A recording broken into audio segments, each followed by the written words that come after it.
was about to be like, and go. This is the XFL Underground, now on Wrestling Underground, which is a Twitch and YouTube stream.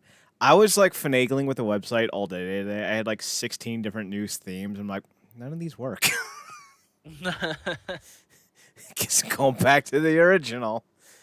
So I might change it if I can find one that actually does the banners correctly. That's the hang up for me. Some of them were nice layouts. I couldn't figure out to make the goddamn banner bigger. So I was like, fuck this noise. So it's still the same as it ever was. I'm your host, as always, Chad Porto. You can find me at realnerdcorp.com, RealNerdcorp.com, and in about 2 hours with Marcus Green on the Wrestling Underground podcast. So yeah, that's my life right now. Joining me as always is well, I was going to say the glorious goat, but no, that's Marcus. Marcus is your glorious co-host. He's the slightly dented co-host. He's 35% off at the local grocery store. No dented can of soup. I got it. Oh, you're gonna love this. No label needed, Alex Swisher. Hell yeah. No label needed is a great nickname, but then you realize most people are going to be like, oh, that's a pretty good nickname. And now they're not going to realize that the meaning behind it is I'm a dented can of soup. That you can get for 35 cents. Yeah. Because you're not sure what it is. You just know it squishes and squashes when you swiddle it. That's the Alex Swisher of podcasting. I'm the Alex Swisher of podcasting. No, the swishing and swashing sound when you jangle a can. Okay. That's the Alex Swisher of podcasting. You're the of podcasting. That's me. That's me. Speaking of podcasting things that didn't make any fucking sense, so who would have thought that the Vipers would show up this week, and that the Defenders wouldn't do anything? The Vipers did show up, but not enough. Yeah, much like Randy Orton, they went just the tip. Ooh, gross. Yeah, I know. He's a giant blackhead. You want to pop him? God, I hate him. He's such a just a giant old cunt. Yeah, that's true. But the good news is that the BattleHawks really showed up. Yeah, the BattleHawks fans did. Still waiting on that offense. Yeah.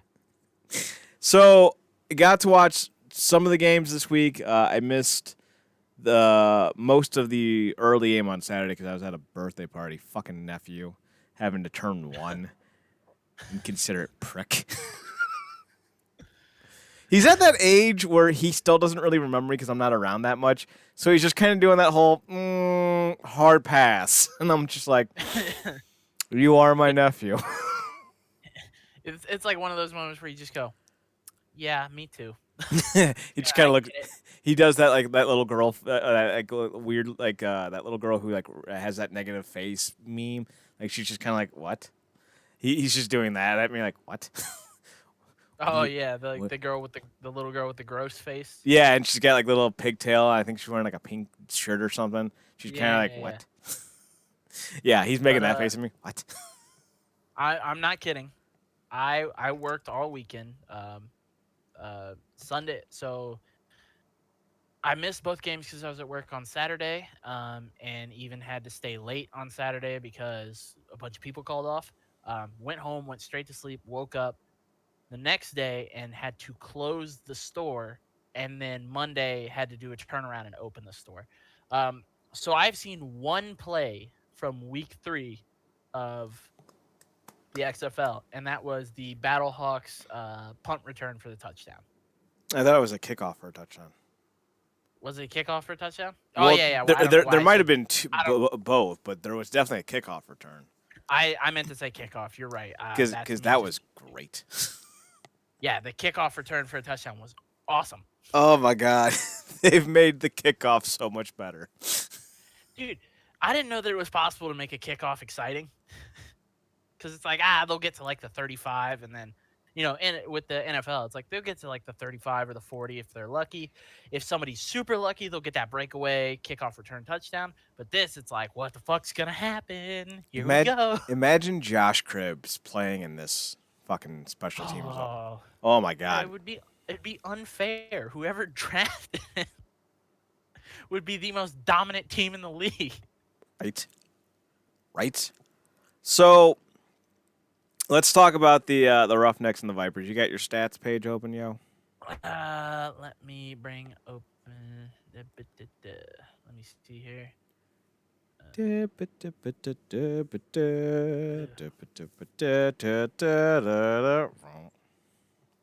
While Swisher does this, go check me out on factoryofsadness.co because .com was just so 90s. Okay, so nope, that's for next week. I don't want next week. The Roughnecks versus the Houston Roughnecks versus the Tampa Sex Perverts.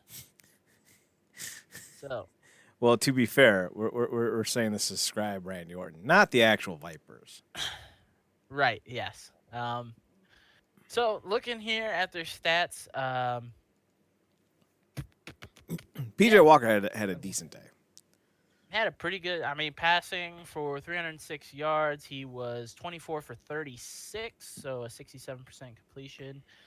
3 touchdowns, no interceptions. So PJ Walker's looking pretty good. I mean, you've got let's see here, 193 yards from Cornelius over on the Vipers, who threw for 1 touchdown, and then Flowers, who threw for 51 yards.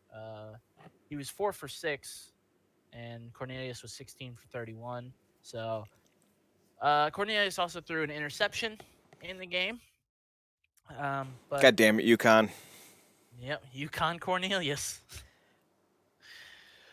So yeah, let's look at their receiving. Cam Phillips had a big day. 194 yards. Cam Phillips, 194 yards and had all 3 of the receiving touchdowns. That's a hell of a job he did there. That's a Clifford Franklin-esque performance, if I do say so myself. Ooh. He's willing to throw the Clifford Franklin down on it. Now you know that this is legit. We know our football.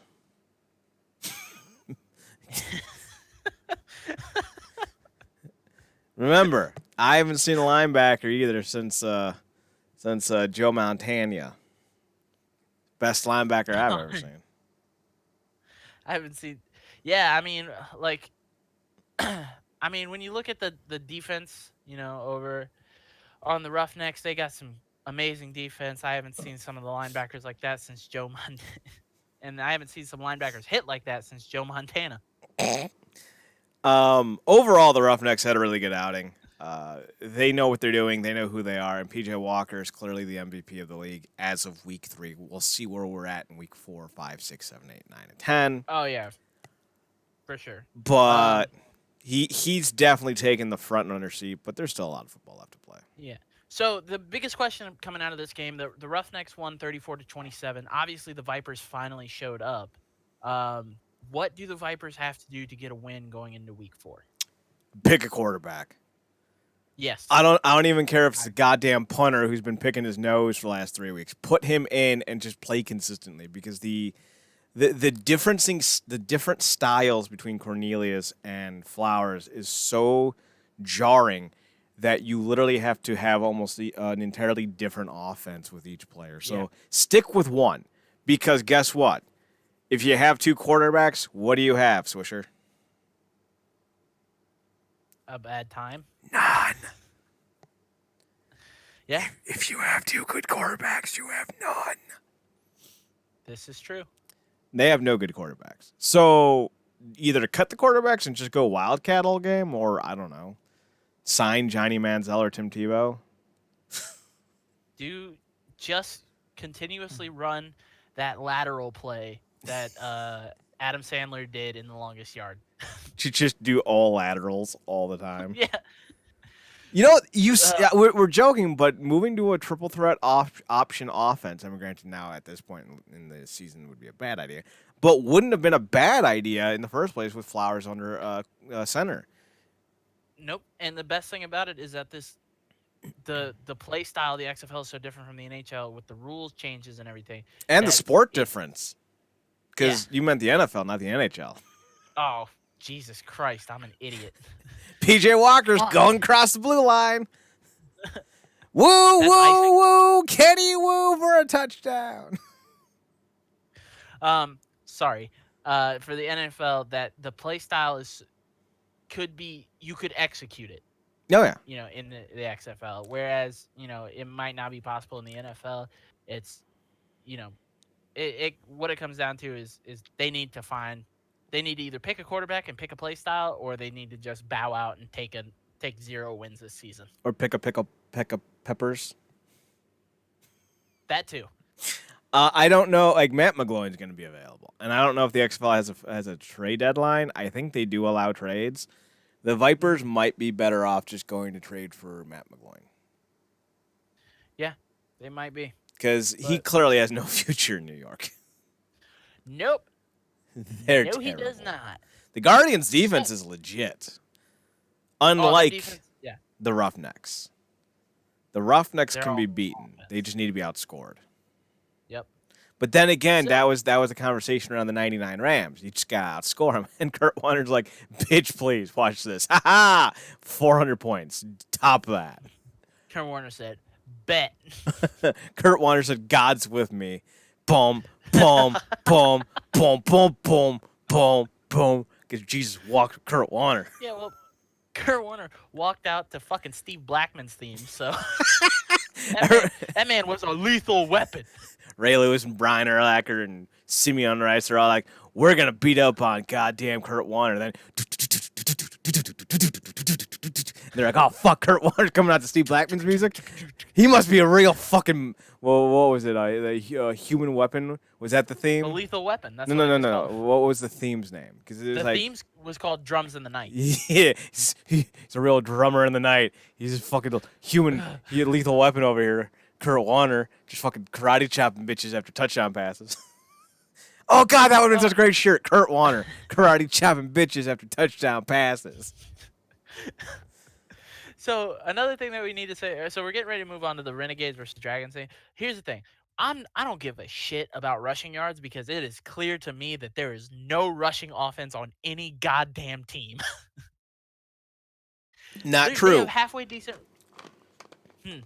Artist James, I believe, of the Renegades, is a pretty competent Artist runner. Payne? Yes, Artist Payne. Great fucking name, by the way. Yeah, it is a good name. But, I mean, 80 yards, and you have a passing quarterback like Landry Jones, so... I'm not saying it's a great offense. I'm just saying there's one. Yeah, it's just... There's one out of 8 teams that they can rush. Otherwise, it's all... When the league explodes to 12 teams next season, and they get one in Rancho Cucamonga, I bet you that they're going to find a running back. Maybe Trent Richardson. Damn. I can't wait for the Rancho Cucamonga super kicks. It's actually going to be the Rancho Cucamonga Chupacabras. But okay. It has to be a fucking mouthful. Exactly. You could always go with like something like the Mount Washington onomatopoeias. Wait. Find the longest named city in Mississippi. I'm gonna need you to do this for me right now.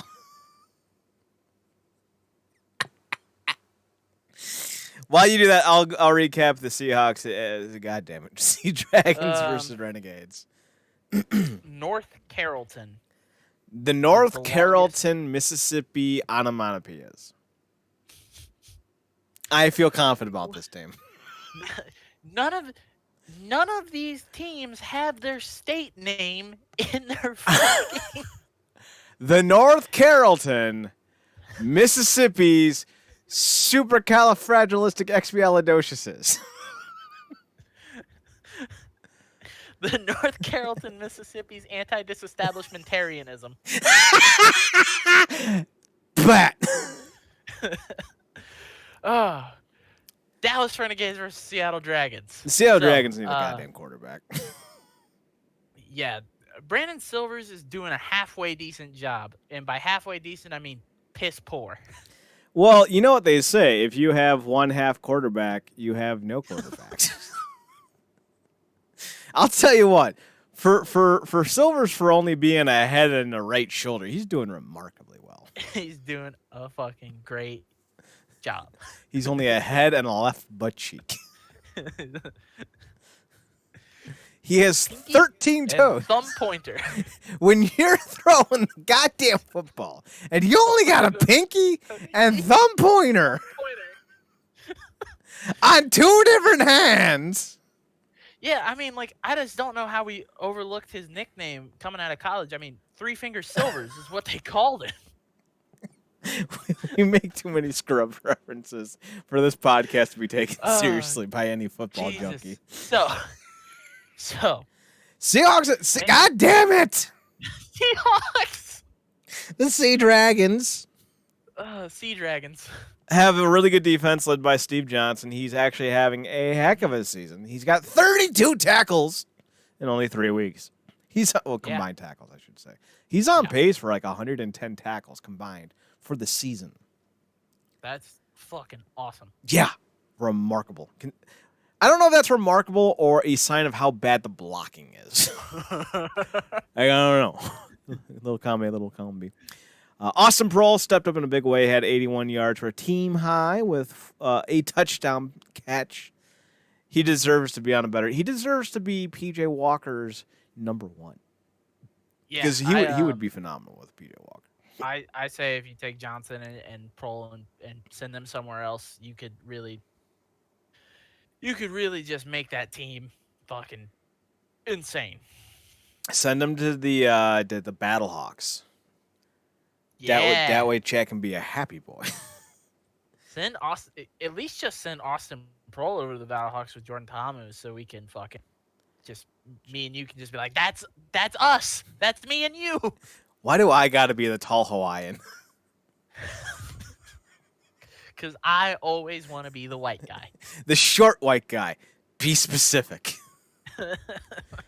The joke originally was going to be that Swisher was Jordan Ta'amu because he's taller than me. But I went a different way with it because fuck expectations. Because that's what we like to call in the business a bait and switch. That's what we call a Star Wars subverting of expectations. I wouldn't mind being Austin Proehl. I wouldn't mind being Jordan Ta'amu. That's a pretty man. Yeah. Yes, sir. If you are the XFL, you are signing Jordan Ta'amu to a 5-year deal, getting him a deal with Calvin Klein or whatever Michael Jordan underwear is being sold this week. And you're making Jordan Ta'amu the face of your league. Because that's a pretty man. He's 22. And with the exception of week 3, he's been balling out. Yeah. Week 3 is more like falling out, but still. We'll get there.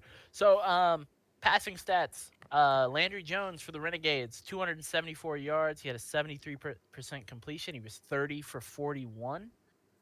Threw for 3 touchdowns, but 2 interceptions. But the thing with Landry Jones is he plays really well in the second half. And Landry's even like, he was asked after the game, Landry, what do you need to do to shore up? Because I think he has 3 or 4 interceptions on the year. They're like, well, Landry, what do you need to do to cut down the interceptions? And he just, this dude is going to be a fucking starch because he's so goddamn cheeky. He goes, I don't know, not play the first half. Like Landry Jones is in on the joke. Yeah. Oh, dude, he's great. He's fantastic when it comes down to the interview process, like being honest about football and how his play style is. And that's what I think that's what the XFL is doing right, is they're getting the honesty out. Like instead of just trying to bog down everything with excuses. I love that. Just not play the first half. So over on the other side for the Sea Dragons, Brandon Silvers, he had 21 for 34, 62% completion. He threw for 204 yards, 2 touchdowns, and an interception. Austin Proehl at the top there with 81 receiving yards and 6 catches. And he had a touchdown. Over on the Renegades, Parham. Is that Parham? Parham. Perm. We're going to call him Donald Perm. Donald Bad Hair. Perm. So. Donald 1980s mom hair. Yeah, there we go. That's not a mouthful at all. So 5 catches for 101 yards, 2 touchdowns. All right. So the final score for that game was 24-12 in favor of the Dallas Renegade. It was a closer game. Saturday. Well, it was a closer game than it was led to believe. I think at half it was like 6-3 or 3-3 or 6-9 or 9-6 or 6-9. Nice.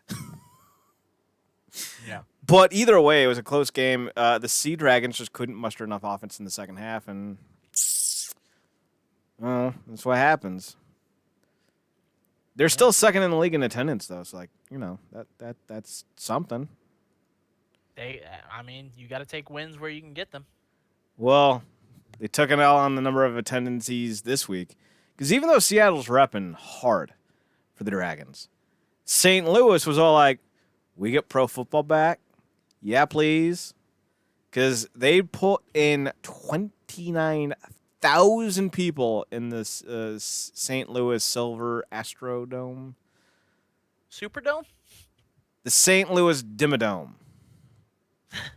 The Dimmadome? The Dimmadome of the Doug Dimmadones.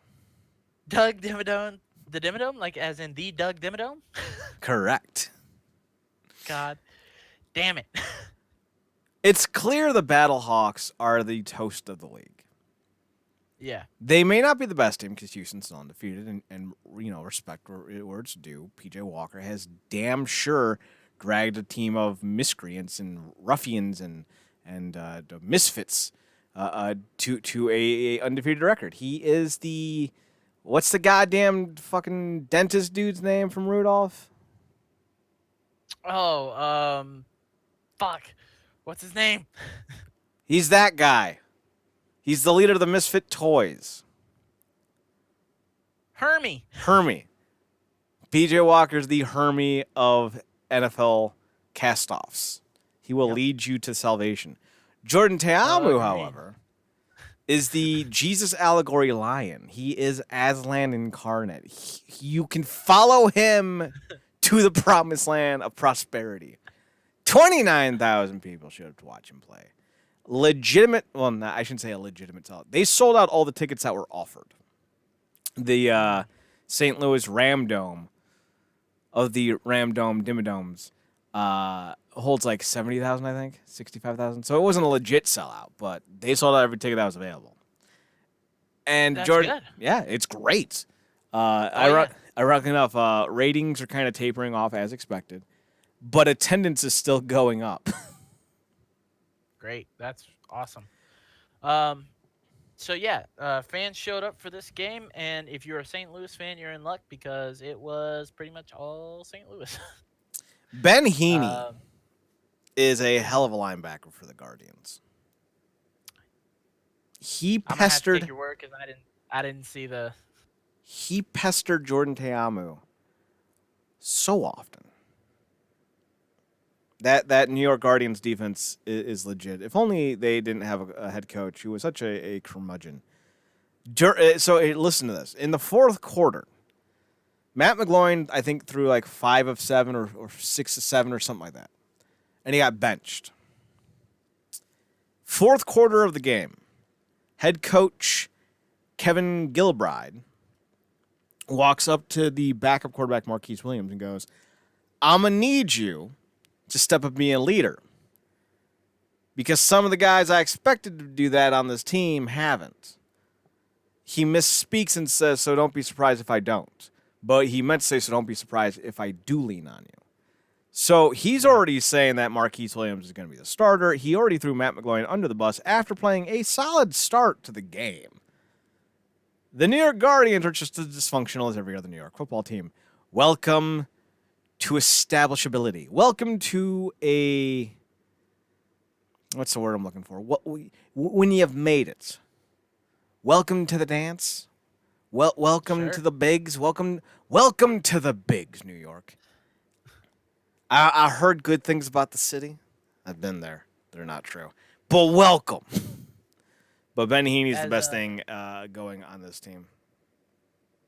As Kevin Nash would say, this is where the big boys play. And look at the adjective. Just about to say, look at the adjective. Play. Play. Swear to God. You want to hear a funny little disjoiner? Yeah. I failed an English test that right after we came back from school. Mm-hmm. Because I thought adjectives meant you do stuff. Verbs. Because of Kevin Nash. You got Kevin Nashed. I got Nashed. I got Nashed as a 10-year-old. God damn it, Nash. Getting Nashed only means two things. It either means that you fail an English test because of him, or you get lawn darted into the side of a trailer. Actually, three things. One or the other. Oh. One's an adjective, one's a verb, one's a noun. And the noun is when you blow out your calf. You blow out your thigh. Oh, your quad. That's the noun. Oh, the adjective is to be thrown. The verb is obviously failing a test.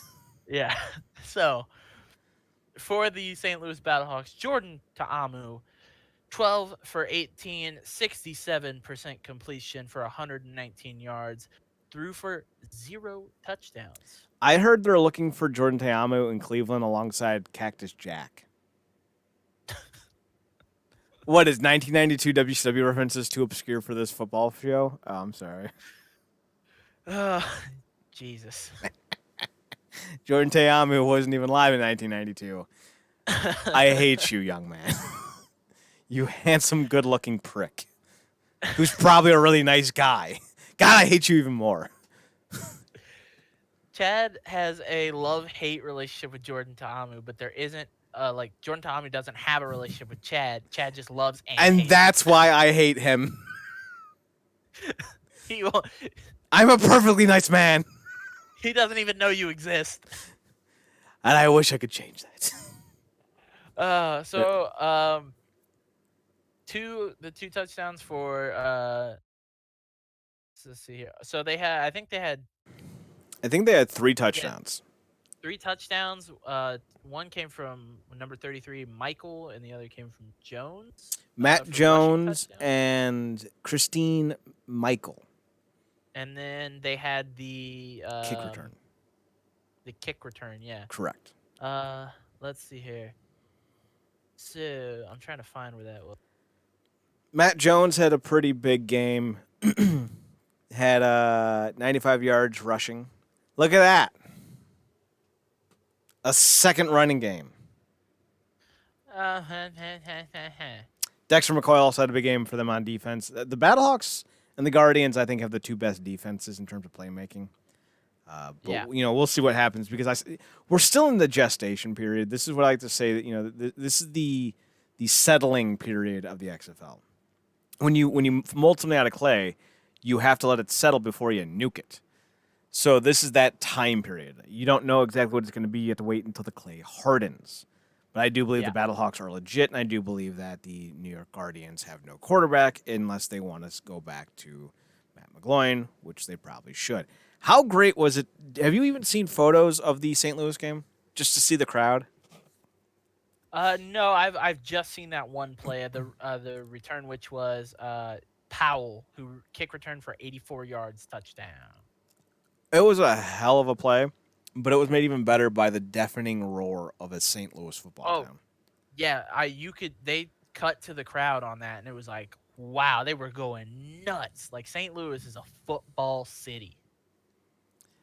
And hey, the LA Rams, the LA Chargers, and the LA Wildcats are averaging about the same amount of fans. None.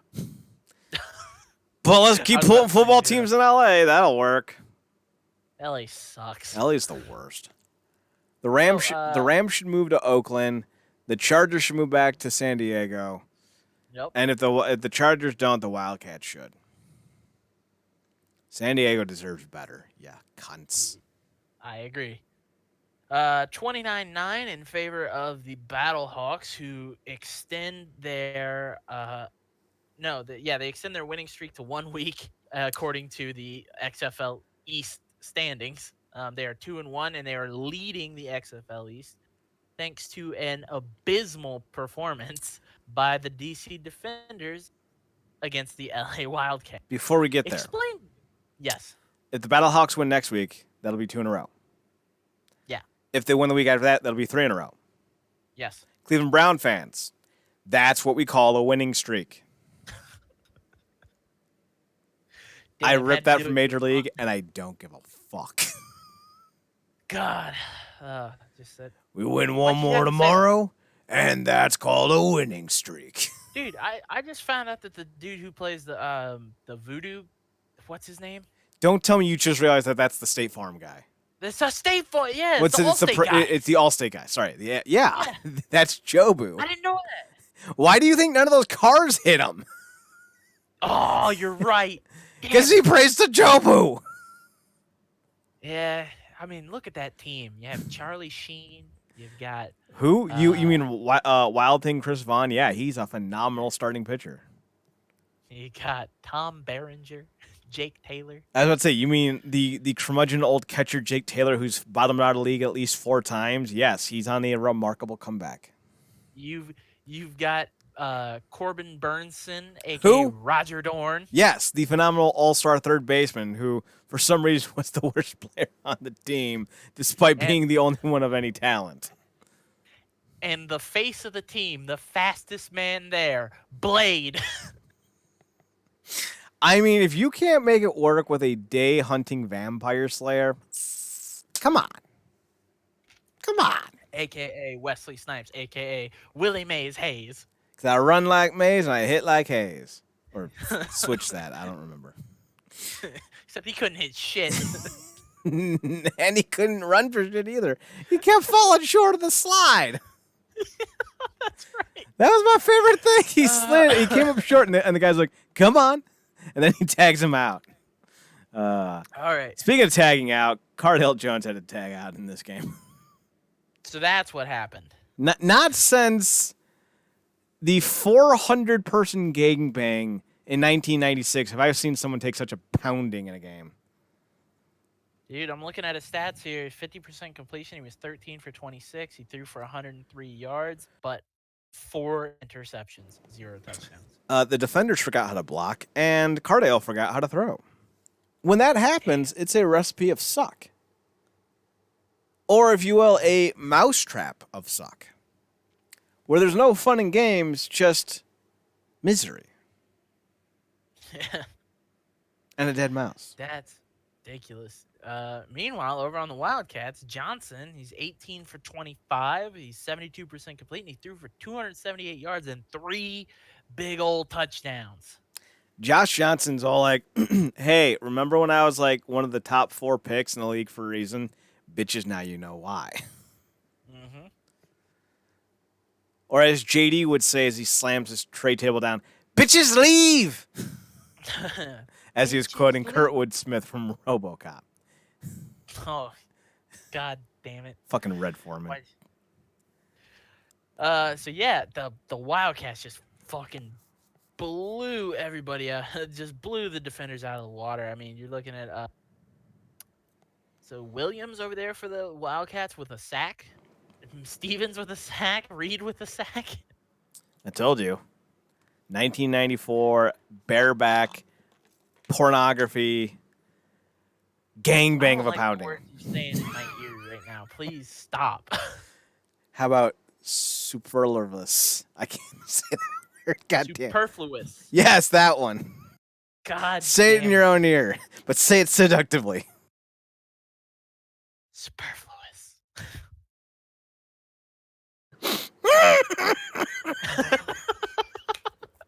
I was drinking.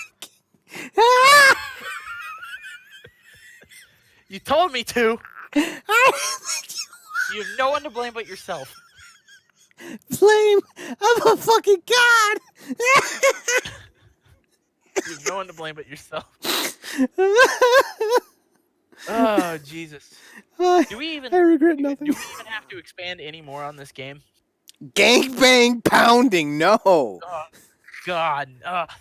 The final score was 39-9 in favor of the LA Wildcats, who somehow managed to break their losing streak and bring down the team that was slated to be the best team in the league. But well, Cardale was actually on 92.3 The Fan this afternoon with fill-in host for Bull and the Fox, And he flat out, he said, nothing that's really pertinent to this specific game, but he was very adamant about being true to this specific league and saying that he wasn't worried about going to the NFL. He wanted to win a championship in the XFL. That's his goal.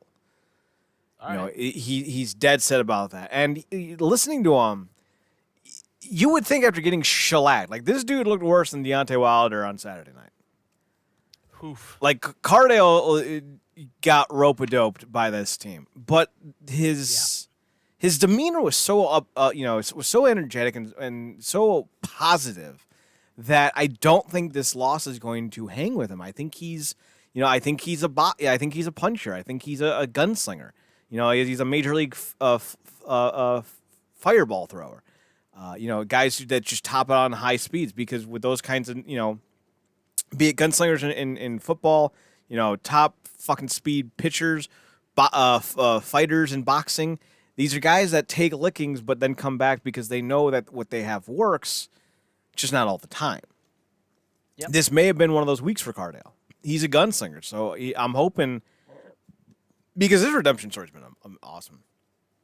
Mm-hmm. I'm hoping he comes out and does more next week, improves, because, how can you not, on this last game, and really puts his best foot forward because, he's a guy who only played 13 games in college.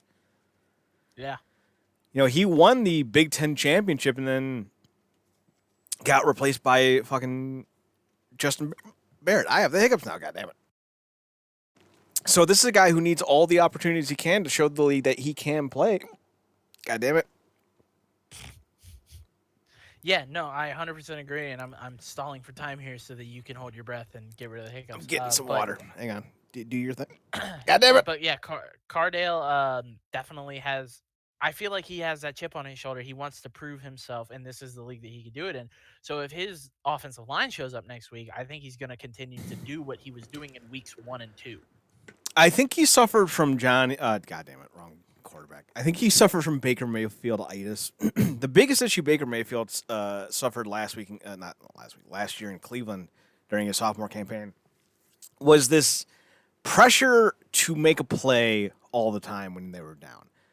And I think Cardale had the same kind of urgency, and I think maybe things were moving too fast for him, and he couldn't take a sec to take a break and breathe, because he was forcing passes. He wasn't forcing in weeks 1 or 2. So I think he was, I think they got down early, and then he overcompensated, and it blew up in his face. Some weeks just aren't your weeks.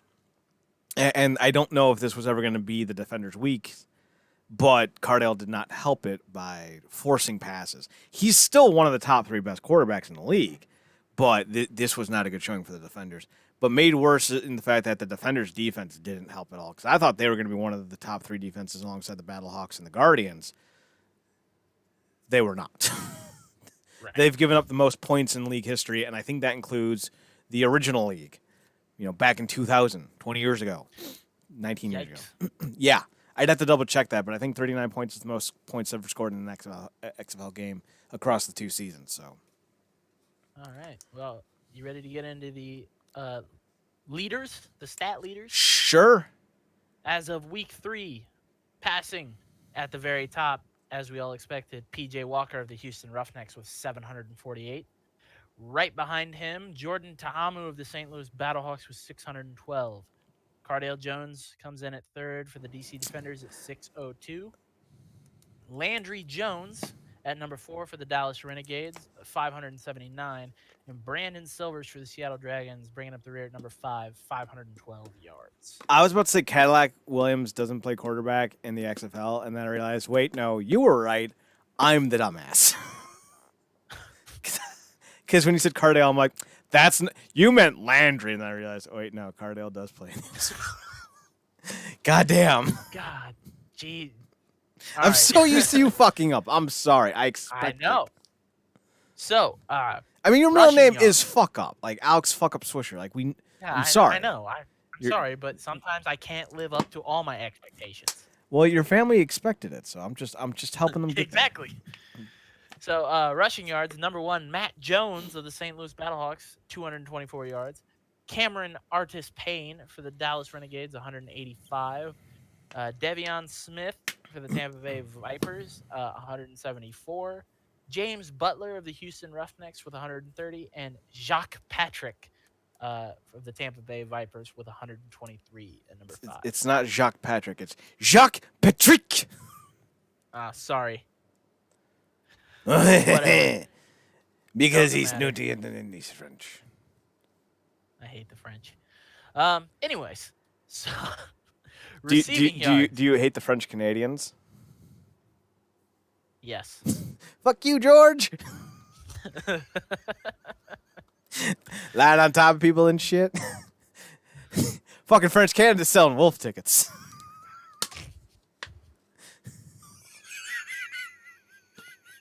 Can you shut up? God damn it. Can you just let me get through this? Sorry. I'm selling wolf tickets.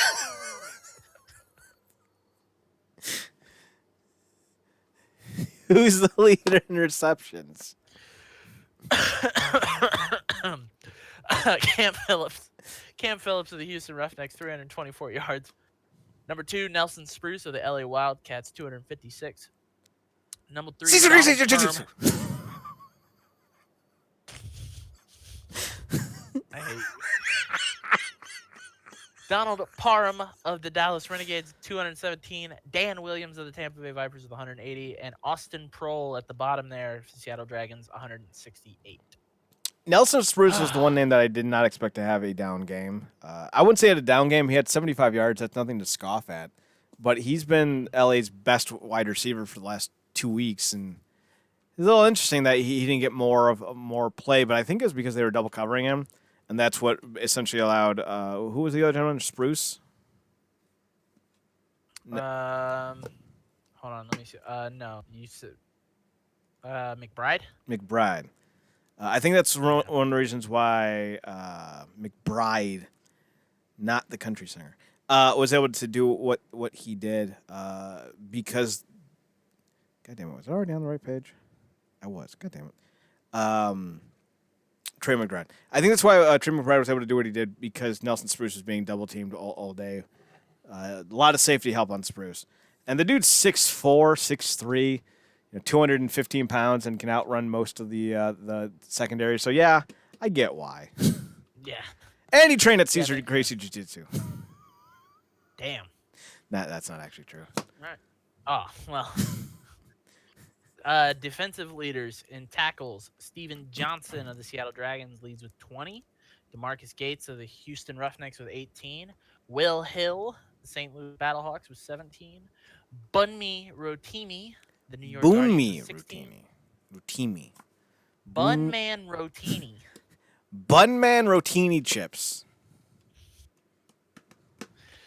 With 16. Cody Brown of the Houston Roughnecks with 15 sacks. Cedric Reed of the LA Wildcats with 2. This is a 10 million way tie. Wes Sutton of the New York Guardians, Andrew Ankra of the St. Louis Battlehawks, LaTroy Lewis of the Houston Roughnecks, and Carl Bradford of the Houston Roughnecks. Everybody has 2 sacks, apparently. I think even I have 2 sacks. I looked for you. Mm-hmm. -2 yards. Like, what are you doing? Yeah. All right. Fucking better waste. than last week. Fucking waste. Interceptions. So Mike Stevens of the LA Wildcats has 2, and then it's a 3 million way tie. DeMarcus Gates, Deatrick Nichols, Marcel Frazier, and Will Hill all have. And special teams. Return yards. John Santiago with 217 for the Seattle Dragons. Right behind him, Keith Mumphrey for the St. Louis Battlehawks with 216. A 1-yard difference. Yeah, Keith Mumphrey and Sons. Yeah. Levante Whitfield at 3 for the LA Wildcats, 212. Austin Duke of the New York Guardians, 196. And for the Houston Roughnecks at number 5, I don't know how to fucking say this name. Ajeen Harris? Close enough. Ajeen Harris with 195. Field goals made. Austin McGinnis of the Dallas Renegades has 7. Ty Rauza of the DC Defenders has 6. Andrew Franks of the Tampa Bay Vipers has 4. Taylor Russolino That's a hell of an Italian name. Yes, he is. St. Louis Battlehawks with 4, and Sergio Castillo of the Houston Roughnecks with 3. That man plays soccer. Yes, he does. Did you ever hear the comedy group The Key of Awesome? No. They did a song called the Mumford Band song. Mm-hmm. And ever since she said the Mumphrey and Sons, I've got it stuck in my head, and I'm going to send it to you on Discord after the show. Because it's really fucking catchy, and you're going to love it, even though it's like 8 years old. Okay. So, punting average, Marquette King for the St. Louis Battlehawks leads with a 47.2. Tied for the second/third space, Hunter Niswander of the DC Defenders and Justin Vogt, New York Guardians with 5.3, respectively. Brock Miller comes in at 4 for Seattle Dragons, 4.8, and Austin Reckhow, the Houston Roughnecks, with 43.2. So there are all your stats for week 3. Now let's take a look at the standings for week 3 as we roll into week 4. In the XFL East, the St. Louis Battlehawks lead the East with a record of 2-1. The DC Defenders are in second with a record of 2-1, but they got their shit blown out by LA, so obviously the second best.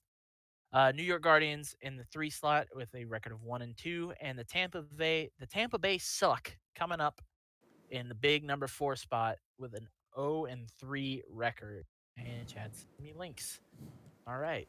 All the links. So, XFL West, leading the XFL West, if you didn't already know, now you know. The Houston Roughnecks, obviously, you're stupid if you didn't think it was Houston. Number 2, Dallas Renegades, who are 2-1, and then 3 and 4, respectively, are the LA Wildcats and the Seattle Dragons, both with a record of 1-2, but the Dragons can't seem to put anything fucking together. So, yeah, there are your standings. You have anything to add before we get into the lineup for next week? Nope. Okay. So, next week, the docket, Saturday, February 29th, 2 p.m. Eastern, the LA Wildcats will be taking on the New York Guardians. Then, same day, February 29th, that Saturday at 5 p.m., the Seattle Dragons take on the St. Louis Battlehawks. On Sunday, March 1st, the Houston Roughnecks will take on the Dallas Renegades. That's at 4 p.m. Eastern. And then the final game for the week, the DC Defenders take on the Tampa Bay Vipers, and that is at 7 p.m. So, Chad, predictions. LA Wildcats, New York Guardians. Got to go with the Wildcats. Kevin Gilbride has led a dysfunctional New York Guardians team into week 4, and with the idea that Matt McGlynn probably won't start this week, I don't see how the hell they're going to have enough offense to challenge the Wildcats, who apparently figured out that the football is best played when you throw it to your own team. Yep. Really innovated the offense with that one. Yeah, I know. I can't disagree with you there. I'm not putting any money on this fucking thing, but I will go with the Wildcats as well. They're coming off a hot win over the Defenders, and they have the momentum. The Guardians are just they're the dribbling shits.